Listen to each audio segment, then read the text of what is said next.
Hi everyone. So today I will show you how to create app password in Bitbucket.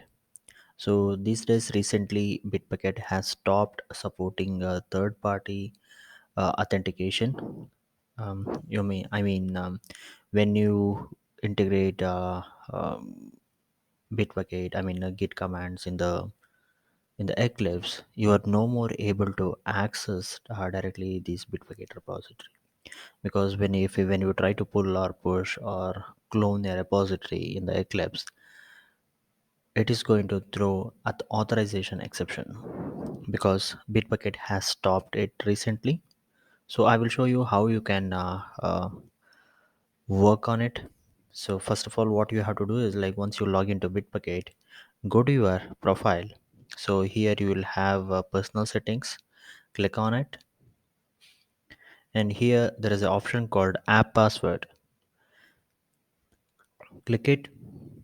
So create app password. So you have to create this app password, and here you have to specify what kind of permissions you want to provide for this password.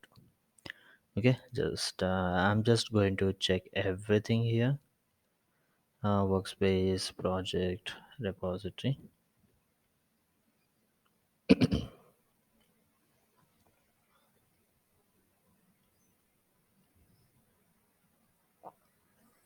and click create button.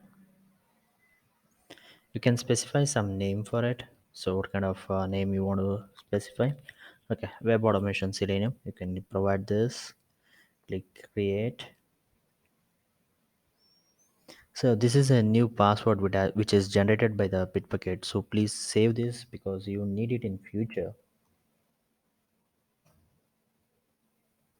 Save it to a notepad because wherever from now onward, when you are trying to log in or when you want to pull from Bitbucket, Git Bash or Eclipse or anywhere, like when you pull push, when you want to perform any Git operation, you will require to provide this password.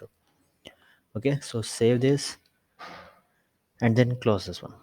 So now you can, when you go to Bitbucket, Eclipse, and try to pull a code, then you can provide the username and password as this one which you saved, and this will work for sure. Thank you. Have a good day. If you have facing any issues with Bitbucket authorization or any integration with the Eclipse or anything, so just ping me on this comment, ping your questions in the comment, and I'll answer your questions. Thank you. Have a good day.